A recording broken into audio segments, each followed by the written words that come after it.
Welcome to another episode of Talking Games. It's a podcast in which I ramble about video games of note. Each episode looks at a different game. The games aren't necessarily the best ever or even my favorite games. They're inspired by games that had meaning to my late friend who's inspired this series. So far, the games I've covered are games that I've also enjoyed. This episode, I'll talk about Ghost of Tsushima that I've played fairly recently, and I can say that I've enjoyed this game more than I had expected to.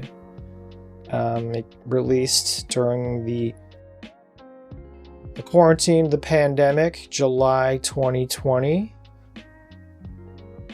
The director's cut was released a year after that approximately, and I played it a couple of months ago. It was free as part of the PlayStation Plus subscription that I have. So I played the director's cut on the PlayStation 5, so I've never played the original release. From what I can tell, the director's cut has improved haptics compatibility, and it also includes the Iki Island add-on or DLC episode that is introduced during the main campaign, but I played it after beating the main campaign. I think that's the general recommendation.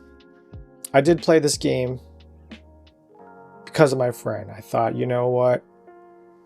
He would probably have played this game because I know he was a fan of Sucker Punch, the development studio that made this game. Specifically, he was into Infamous. He got me to play the first one. I got the platinum. I would say it was serviceable. I know some people think it's overrated or underrated and want some kind of a remaster or a return to the franchise. For me, it was good but not great. It's not something that I would want to play again. Then of course the Sly Cooper series. During the PS2 era, I never played any of those games. I've only played the port of the first one as part of the PlayStation Classics collection. It couldn't really hold my interest, but I can appreciate the craft. But I admire Sucker Punch just for being like the exception to the rule, right? It's a first-party studio that's, as far as I know, been with Sony for like the better part of 2 decades, and it's like they're reinventing themselves with each successive decade, right? Right now, it seems like we're in this arms race among the major video game companies. Sony, Microsoft buying up studios left and right, intellectual properties for billions of dollars. But how often does anything worthwhile come out of those acquisitions? Sucker Punch is like a glimmer of light in this era of darkness in the industry. So, right, Ghost of Tsushima, cinematic inspiration from Akira Kurosawa. Seven Samurai is like the movie equivalent of a foundational text. It's the blueprint of like pretty much every action game or action movie released over the past century. I've seen it once. At the time, I was a little underwhelmed. I didn't really buy into the hype. I think I might watch it again to see if my opinion of it has changed. It's very obviously inspired by other properties, not just Seven Samurai. There's even like an Akira Kurosawa mode that I haven't actually tried. But the Assassin's Creed game, certainly. Shadow of the Colossus, I've read, has informed the creative direction, and it's apparent if you played both games. I've covered the former in a prior episode. I would say this game is certainly an improvement in terms of the controls. It's made by a different studio, but like Shadow of the Colossus, Ghost of Tsushima is a first-party game. Took me about... I took my time. I think I was finished with the story after 30 hours, but going for the platinum, I didn't actually collect every collectible. That would have been too tedious for me, but more or less getting all the trophies for the base game and for the Iki Island add-on content. I think took me like 70 hours maybe. It did kind of drag on, but overall really satisfied with my experience. I pretty much played it every day for two months. Very polished, and I would say thoughtful. Alright, so the player controls Jin Kazama. He is an orphan, a samurai. He is not quite a young man. I would say like a mature young man, I guess. Seems to be in his like 20s or 30s. He's a bachelor. For those of you who don't know, the samurai are part of this nobility class or caste in feudal Japan, so they're kind of the equivalent of Japanese knights, right? Only they are authorized to carry weapons, and they're also responsible for the people who live within their domain. I would say he's definitely the stoic type that fits the samurai ethos. Maybe lacking in charisma, but I think the performance, the depiction, his personality fits the story and the setting. He's pretty confident. Like it's not like an origin story. Well, actually there are flashbacks to his youth during his formative years when he's learning to become a samurai, a warrior, a leader, and I would say a thinker as well. Now in terms of the controls, the core of the gameplay is sword combat. There's 4 different stances that are unlocked through the course of the game. I think you start off with the first stance. I forget what it's called. But there's like stone, water, moon, and sky or air. I'm just doing this from memory. There's a visual difference, like it affects the way Jin, his physical stance and the way he holds his sword. But in terms of gameplay, it also affects his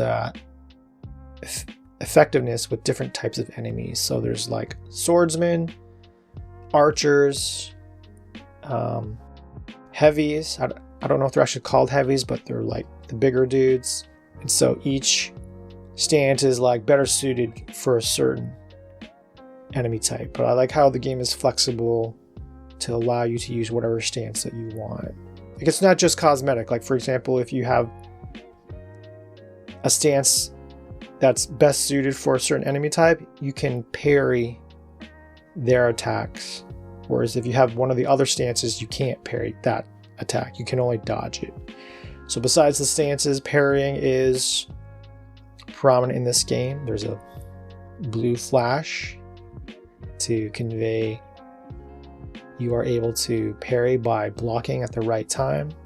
Whereas if the enemy attack has an orange flash, that's unavoidable. You have to dodge. Later on, Jin can acquire ranged weapons like a bow and arrow, also handheld weapons. So like there's quick fire weapons like kunai, smoke bombs, and there's more deliberately tossed or thrown projectiles like wind chimes and whatnot.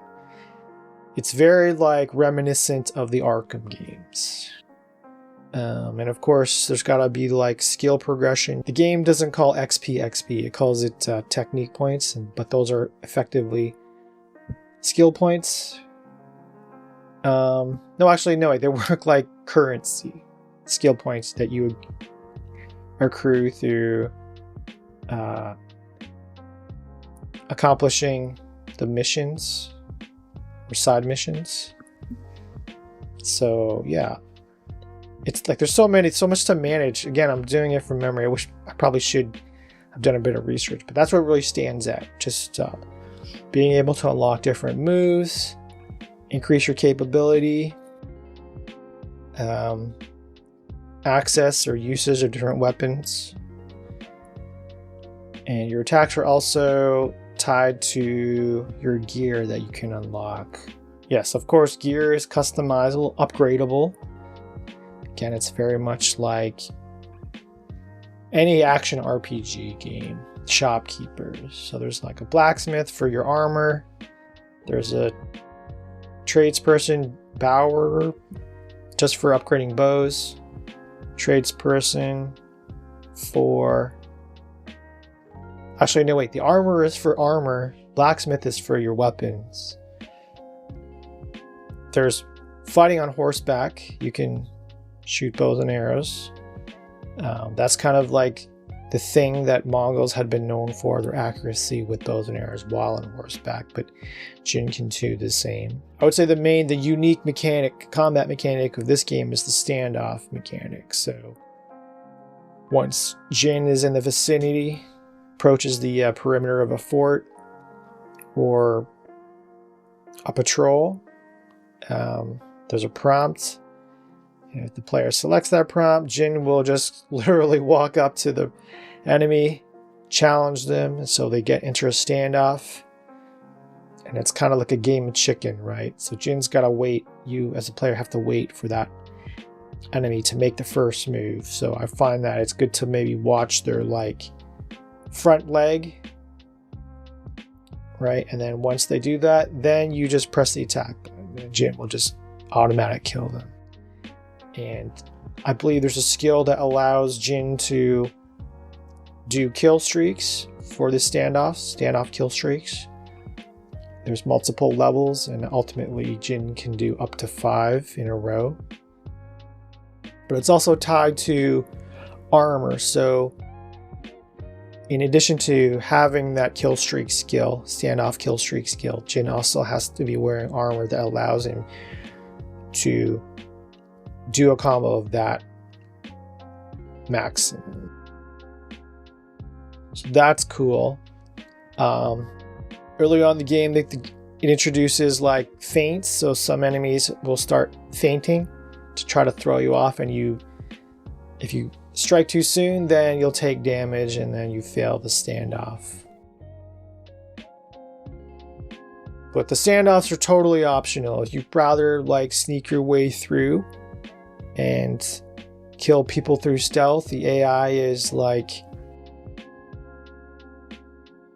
it's serviceable for what it's intended to be. The enemy is kind of brain dead, but again, that's by design. If the enemies were too aware and whatnot, then it wouldn't be enjoyable. But there are choices that the player can make to turn things in their favor, like equipping gear that makes them less detected, or attacking from above, or moving through grass and whatnot.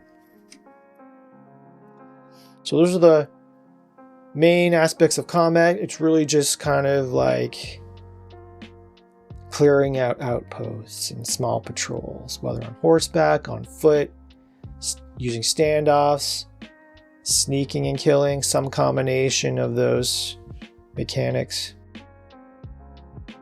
But that's for the core gameplay. But the boss battles are just straight duels, the more cinematic duel. So it's kind of like a fighting game, your traditional 2D fighting game. You're in this enclosed space, you can move around, but you can't escape. And I found those quite challenging from start to finish. So I played on hard from the beginning, and it was pretty difficult, I'm not gonna lie, in like the first few hours or so. Once I started to unlock skills, become more adept at parrying, then I was able to overcome. And then by like 40 hours in, it did get a bit repetitive, just being able to kill so many people so easily. But the duels were always quite challenging. For me, it was like the ideal combination of being like tense, challenging, and rewarding. I would be like putting an enemy to the brink of death, then just a quick combo of 2 strikes, and then the match would just turn. The fight would turn in an instant. And that was pretty engaging. And later on, in the add-on content, especially, some of the boss duels became more challenging because they would switch weapons, right? So like generally the bosses have one type of weapon, where it's a sword or a shield with a sword. That's the other type that I forgot to mention, shieldsman. Or they would have a spear, or they would be like a brute. I think a couple of enemies would switch stances, so you had in turn switch your stance to accommodate. But the benefit is you can use the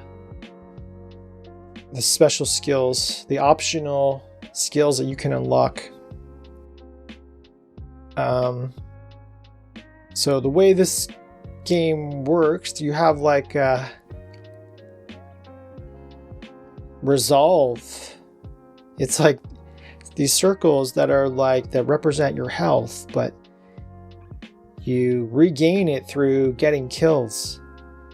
And I like how it's a little thing, but Jin doesn't recover his health by like drinking any potion or applying first aid. He just kind of like beats his chest. And so you can unlock like very special moves that cost resolve points, like maybe a special strike that's quite devastating, but it uses up 2 or 3 resolve. And at one point you get the ghost dance. It's a meter gauge that fills up if you kill people without being detected. Then once it fills up, you can activate that ghost dance, and then the screen turns red and white, and you can basically get up to 3 kills, automatic kills, as the enemies are reeling in terror. And you can use those special moves. You do have to unlock them either through the course of the story or find them in the world, but you can use them in boss fights, boss duels. That's really the gist of the combat. In the Iki Island add-on, there are skills, technique points to increase your capability of combat on horseback, which is something I appreciate. And speaking of horseback, the controls are pretty good. It's not like Shadow the Colossus, where the horse by design has a mind of its own. The controls are intuitive. It's easy to like summon it. And then as it's galloping, you can just hop on without you or the horse missing a beat. I like that. You can do limited combat from horseback in the base game. You can also like, it will jump off a cliff and it will fall over, cause damage to you. So it gives you control, but you also have to consider the consequences of being kind of reckless. Overall, pretty satisfying. There's enough depth to it. The different stances and the different enemy types, being able to parry and dodge, upgrade the parry, being able to parry more types of attacks, being able to dodge an attack, being able to upgrade your strikes. I think there's 2 types of strikes, light and heavy. Light is of course quicker, but weaker. Heavy is more deliberate, but more powerful.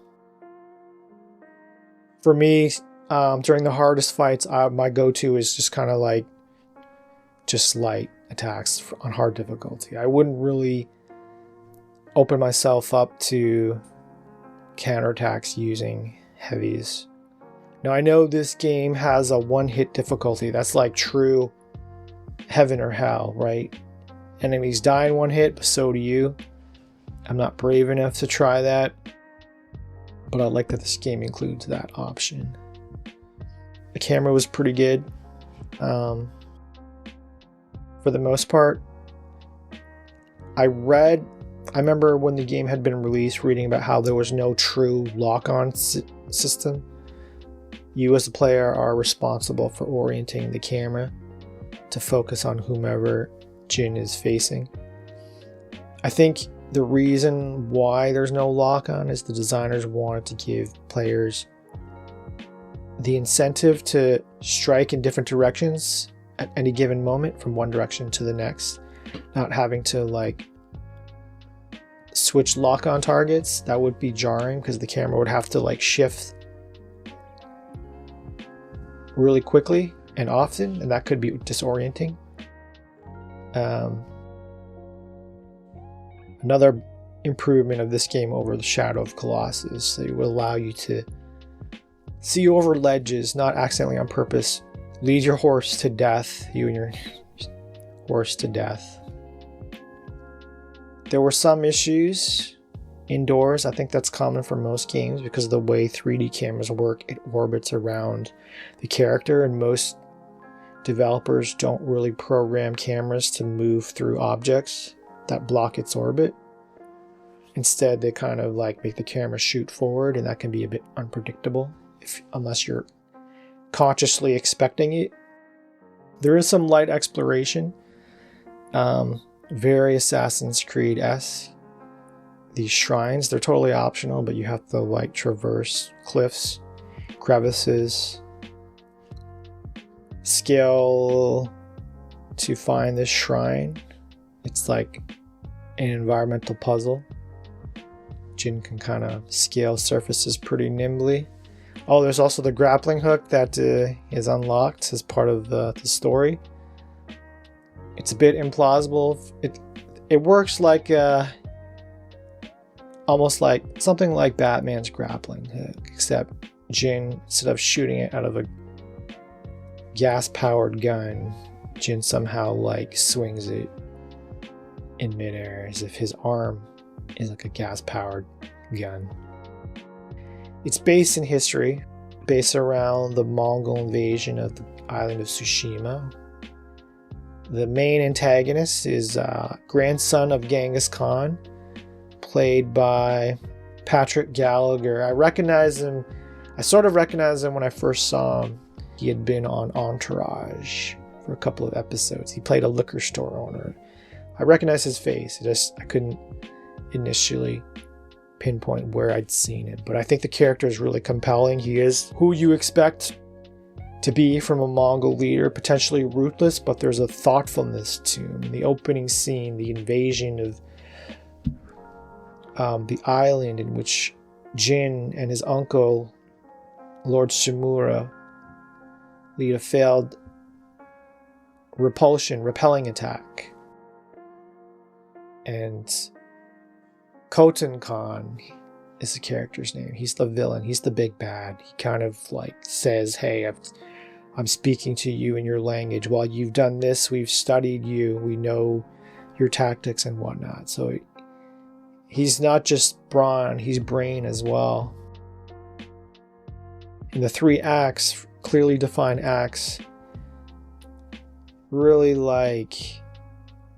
I think it's good to have 3 clearly defined acts because it lets you know what you're up against. It gives some anticipation each time Jin goes to this this castle-like structure. So everything is laid out in front of you, and I think that works for this type of story. Just a simple revenge story. So besides the historical justification, there's also the interpersonal conflict, not just between Jin, his people, and the Mongol invaders, but there's also, it sets up philosophical disagreement between Jin and his uncle, Lord Shimura, who's this very by the book samurai leader. He's also a samurai of a different region, a different neighborhood.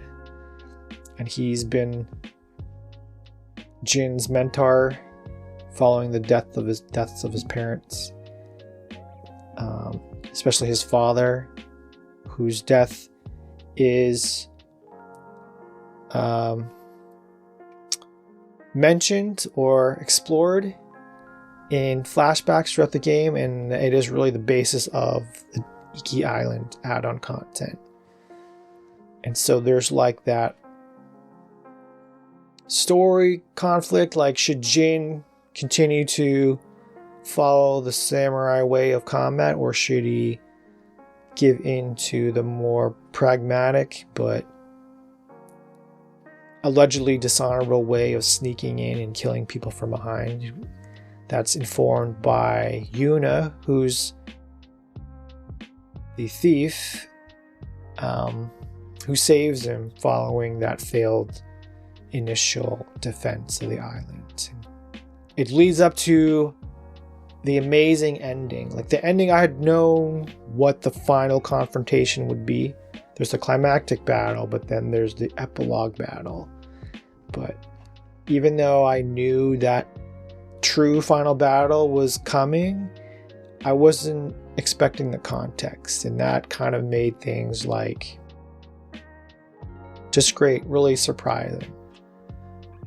Really applaud the designers and narrative designers for like just tying the whole theme together into a scene that's like unusual, right? I'm gonna kind of spoil it, but like two warriors who are fighting because they truly have to, not because they truly want to. Yeah, great ending, but just not just the ending. One thing that really stands out to me playing this game is just how like holistic the samurai theme is to the game. It's not just like an excuse for the game to take place in feudal Japan. There's the whole like all the different side activities, like following foxes to shrines, going to hot springs to reflect upon recent and past proceedings, going to serene spots in the environment to compose haiku, doing bamboo strikes. It's like everything, even the diegetic navigation. You swipe on the touchpad in one direction and a gust of wind will appear and point in the direction of whatever the player's highlighted in the map. It's really part of the samurai way. It's kind of tropey, but it's done in a way that's thoughtful and maybe admirable. But also in the story, like the samurai, of course, they're like lords in this environment, this social environment. But there's also, I like how there's a bit of deconstruction of the samurai mythos, right? There's like characters like Yuna who are peasants essentially. You can hear them kind of grumbling about samurai being out of touch or whatever, and the Iki Island add-on episode is really kind of dealing with the fallout of the samurai pushback or shutdown of the inhabitants of Iki Island, so they're not feeling the samurai either. They kind of begrudgingly ally with Jin because they're dealing with a Mongol threat. Pop culture, seems like pop culture kind of like goes in phases. Right now it's obsession with samurai and ninja. A few years ago it would have been like all Vikings. Before that it would have been all pirates. Ghost of Tsushima is probably the best samurai themed open world game that there will ever be. I haven't played Ghost of Yotei yet. I think I will eventually. I'm kind of, to avoid burnout, I'm not gonna play that game for at least another year or two.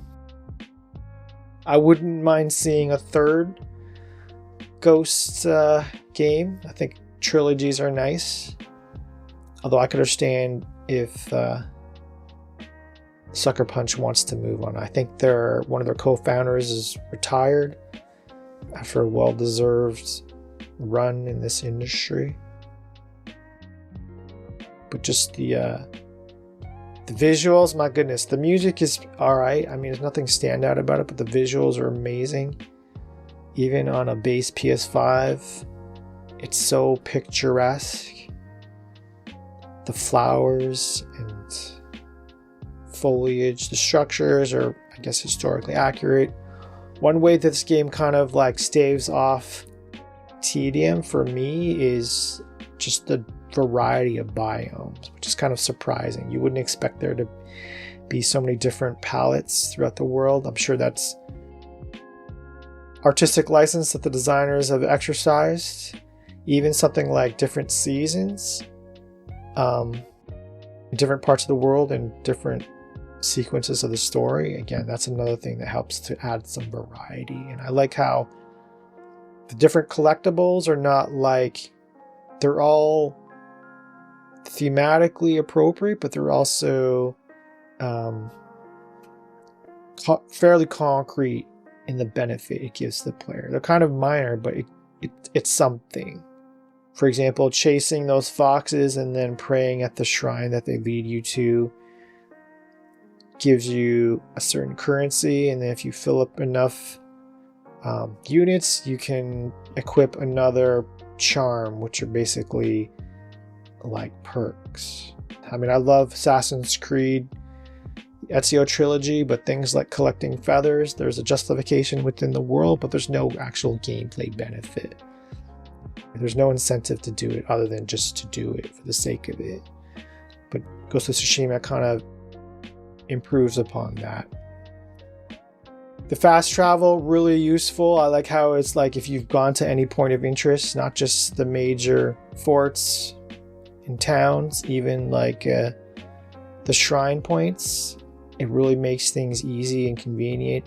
And you can use fast travel during missions, the main missions. The side tales are great. There's a cast of side characters. They've got multiple tales usually, and they kind of unfold. Each tale kind of unfolds a little bit about their backstory.